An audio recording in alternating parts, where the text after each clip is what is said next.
Hello friends, welcome to Jaggu Vishay official. आज के इस वीडियो में हम वृद्धि और विकास ग्रोथ एंड डेवलपमेंट के टॉप 20 एमसीक्यूज विद एक्सप्लेनेशन करने वाले हैं। शिक्षक भर्ती और ऑल ओवर टेट्स, चाहे वो सी टेट हो या फिर कोई भी स्टेट टेट हो, इन सभी एग्ज़ाम्स की तैयारी करने वाले अभ्यर्थियों के लिए ये वीडियो काफ़ी ज़्यादा इंपॉर्टेंट होने वाली है। तो वीडियो को ध्यान से देखिएगा और अपना आंसर कमेंट करते हुए चलिएगा। चलिए शुरू करते हैं। देखिए, हमारा पहला सवाल है, विकास डेवलपमेंट की सबसे उपयुक्त विशेषता कौन सी है? विकास केवल जन्म के बाद होता है। विकास केवल शारीरिक परिवर्तन है। विकास एक सतत एवं क्रमिक प्रक्रिया है। विकास सभी बच्चों में समान गति से होता है।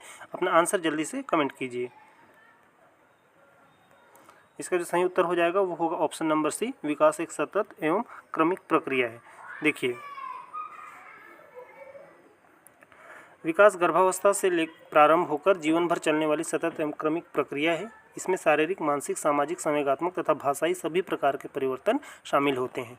चलिए आगे बढ़ेंगे प्रश्न नंबर 2 की ओर। प्रश्न नंबर 2 है हमारा, निम्नलिखित में से वृद्धि ग्रोथ की प्रमुख विशेषता क्या है? यह गुणात्मक परिवर्तन है, यह केवल मानसिक परिवर्तन है, यह मात्रात्मक परिवर्तन है, यह केवल सामाजिक परिवर्तन है? अपना आंसर जल्दी से कमेंट कीजिए।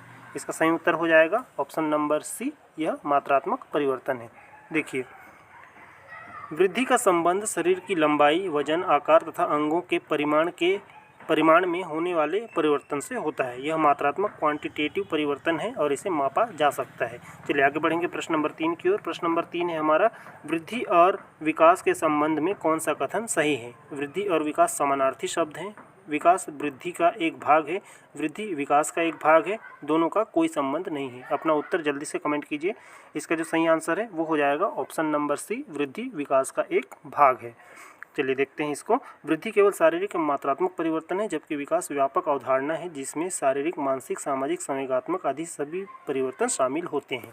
चलिए आगे बढ़ेंगे प्रश्न नंबर 4 की ओर। प्रश्न नंबर 4 है हमारा, विकास का कौन सा सिद्धांत बताता है कि बालक पहले सामान्य क्रियाएं सीखता है और बाद में विशिष्ट क्रियाएं? व्यक्तिगत भिन्नता का सिद्धांत, सामान्य से विशिष्ट का सिद्धांत, मस्तकाधोमुखी सिद्धांत, जिसको सिफेलोकॉडल भी बोला जाता है, और निकट दूर सिद्धांत या फिर प्रोक्सिमो डिस्टल? तो इसका आंसर जल्दी से कमेंट कीजिए। इसका सही उत्तर हो जाएगा ऑप्शन नंबर बी, सामान्य से विशिष्ट का सिद्धांत। चलिए इसको थोड़ा सा देख लेते हैं।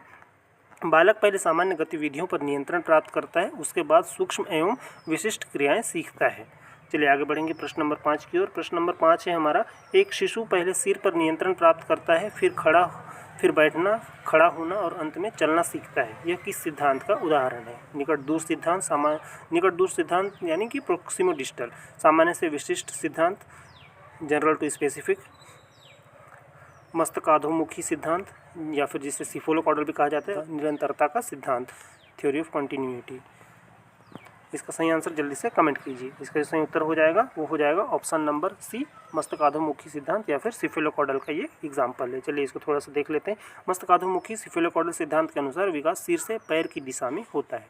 चलिए आगे बढ़ेंगे प्रश्न नंबर 6 की ओर। प्रश्न नंबर 6 है हमारा, बालक पहले पूरे हाथ से वस्तु पकड़ता है और बाद में उंगलियों की सहायता से पकड़ना सीखता है। यह किस सिद्धांत का उदाहरण है? निकट दूर सिद्धांत या फिर प्रोक्सिमल डिस्टल, मस्तकाधोमुखी सिद्धांत या फिर सिफेलोकॉडल, व्यक्तिगत भिन्नता का सिद्धांत, थ्योरी ऑफ इंडिविजुअल डिफरेंस या फिर निरंतरता का सिद्धांत, थ्योरी ऑफ कंटिन्यूटी?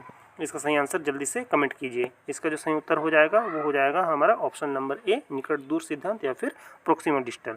देखिए, निकट दूर प्रोक्सिमल डिस्टल सिद्धांत के अनुसार विकास शरीर के केंद्र से बाहरी अंगों की ओर होता है। अपना आंसर कमेंट करते हुए चलिएगा ताकि आपकी तैयारी पता चल सके। आगे बढ़ेंगे प्रश्न नंबर 7 की ओर। प्रश्न नंबर 7 है हमारा, निम्नलिखित में से विकास को प्रभावित करने वाला जैविक कारक कौन सा है? ध्यान दीजिएगा, जैविक कारक की बात हो रही है। जैविक कारक कौन सा है? परिवार, विद्यालय, वंशानुक्रम, मित्र समूह? अपना उत्तर जल्दी से कमेंट कीजिए। तो देखिए, परिवार जो है वो हमारा वातावरणीय कारक है, विद्यालय भी वातावरणीय कारक है, मित्र समूह भी वातावरणीय कारक है, लेकिन जो वंशानुक्रम है ये हमारा जैविक कारक हो जाएगा। तो इसका सही उत्तर क्या हो जाएगा? ऑप्शन नंबर सी, वंशानुक्रम। चलिए इसको थोड़ा सा देख लेते हैं। वंशानुक्रम जन्मजात गुणों का आधार है और विकास का प्रमुख जैविक कारक माना जाता है।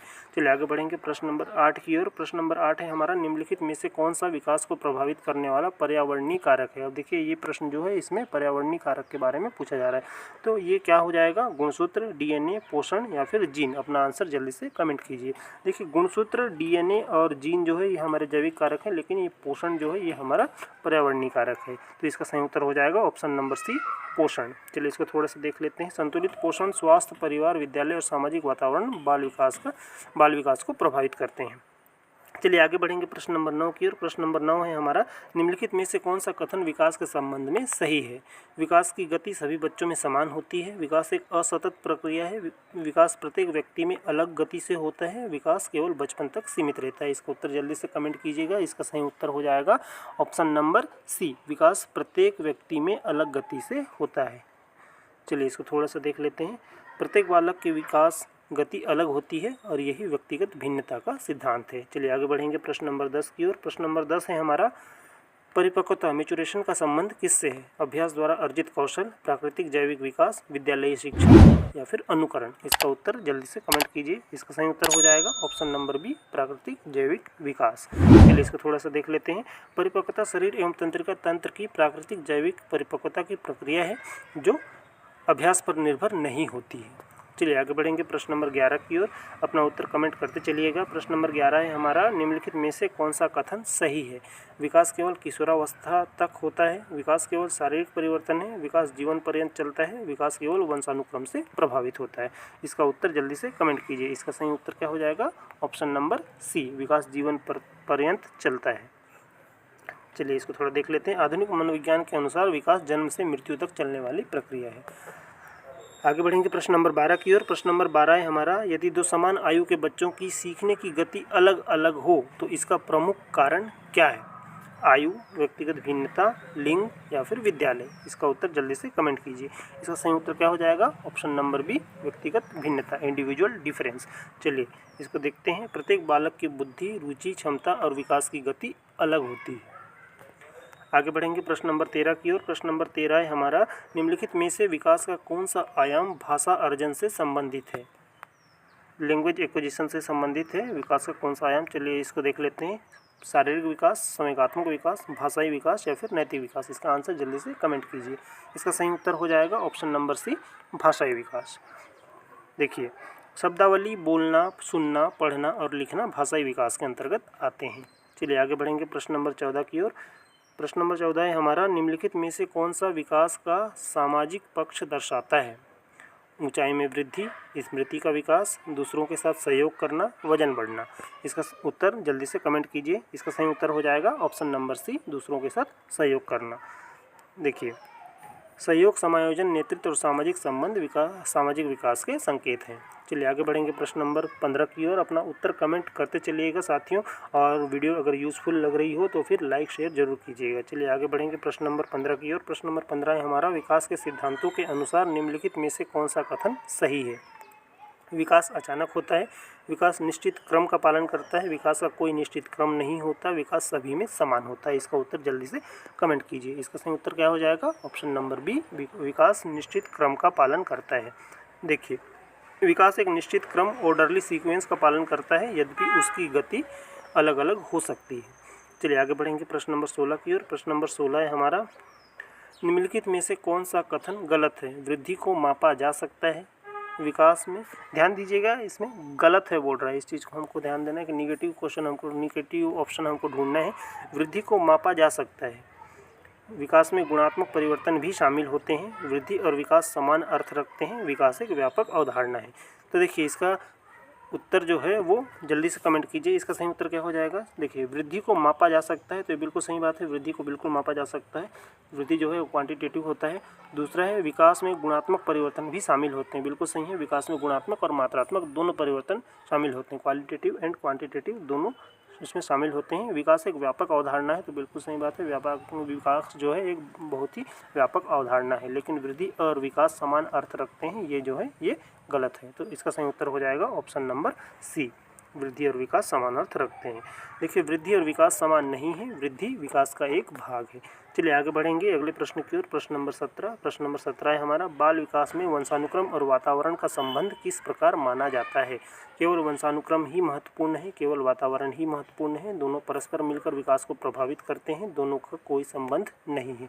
इसका उत्तर जल्दी से कमेंट कीजिए। इसका सही उत्तर क्या हो जाएगा? ऑप्शन नंबर सी, दोनों परस्पर मिलकर विकास को प्रभावित करते हैं। चलिए इसको देख लेते हैं थोड़ा सा। आधुनिक दृष्टिकोण के अनुसार बाल विकास वंशानुक्रम और वातावरण की संयुक्त क्रिया का परिणाम है। चलिए आगे बढ़ेंगे प्रश्न नंबर 19-18 की ओर। प्रश्न नंबर 18 है हमारा, एक शिक्षक सभी विद्यार्थियों से समान उपलब्धि की अपेक्षा करता है। यह वह विकास के किस सिद्धांत की उपेक्षा कर रहा है? निरंतरता का सिद्धांत, व्यक्तिगत भिन्नता का सिद्धांत, मस्तकाधोमुखी सिद्धांत, निकट दूर सिद्धांत। इसका उत्तर जल्दी से कमेंट कीजिए। इसका सही उत्तर हो जाएगा ऑप्शन नंबर बी, व्यक्तिगत भिन्नता का सिद्धांत, क्योंकि हर बच्चा जो है सीखने में अलग होता है, हर बच्चे के सीखने की गति अलग होती है। चलिए इसको थोड़ा सा देख लेते हैं। प्रत्येक बालक की क्षमता, रुचि और सीखने की गति अलग होती है। आगे बढ़ेंगे प्रश्न नंबर 19 की ओर। प्रश्न नंबर 19 है हमारा, विकास की प्रक्रिया में सबसे पहले कौन सा पक्ष प्रमुख रूप से विकसित होता है? सामाजिक, नैतिक, शारीरिक या फिर व्यावसायिक? इसका उत्तर जल्दी से कमेंट कीजिए। इसका सही उत्तर क्या हो जाएगा? ऑप्शन नंबर सी, शारीरिक। देखिए, जीवन के प्रारंभिक वर्षों में शारीरिक विकास सबसे तीव्र गति से होता है। इसके बाद अन्य विकासात्मक आयाम क्रमशः विकसित होते हैं। चलिए आगे बढ़ेंगे और आज के हमारे वीडियो का आखिरी प्रश्न को देखेंगे। आज के हमारे वीडियो का आखिरी प्रश्न है प्रश्न नंबर 20, निम्नलिखित में से कौन सा कथन विकास के सिद्धांतों के अनुरूप है? सभी बालकों का विकास समान गति से होता है। विकास केवल बाहरी कारकों पर निर्भर करता है। विकास निरंतर एवं क्रमबद्ध प्रक्रिया है। विकास केवल जन्म के बाद प्रारंभ होता है। इसका उत्तर जल्दी से कमेंट कीजिए। इसका सही उत्तर क्या हो जाएगा? ऑप्शन नंबर सी, विकास निरंतर एवं क्रमबद्ध प्रक्रिया है। देखिए, विकास गर्भकाल से प्रारंभ होकर जीवन भर चलने वाली निरंतर एवं क्रमबद्ध प्रक्रिया है। तो साथियों, इस तरह से मैंने इस वीडियो में वृद्धि एवं विकास, ग्रोथ एंड डेवलपमेंट के top 20 MCQs with explanation cover करने की कोशिश की है। वीडियो अगर यूज़फुल लगी हो तो लाइक शेयर जरूर करें। साथ ही चैनल पर नए हैं तो चैनल को सब्सक्राइब जरूर कर लें, क्योंकि इसी तरह के वीडियोस हमारे चैनल पर कंटिन्यू अपलोड होते रहते हैं, जो कि आपकी शिक्षक भर्ती और ऑल ओवर टेट्स, चाहे आप CTET या सेंटर CG टेट या फिर किसी भी स्टेट टेट की तैयारी कर रहे हो, उन सभी में काफ़ी ज़्यादा हेल्पफुल होने वाले हैं। और लास्ट में अपना इसको जरूर कमेंट कीजिए कि इन 20 प्रश्नों में से आपके कितने प्रश्न सही हुए हैं। चलिए साथियों, मिलते हैं फिर नए वीडियो और नए अपडेट के साथ। तब तक के लिए अपनी तैयारी करते रहिए, स्वस्थ रहिए, सुरक्षित रहिए। जय हिंद।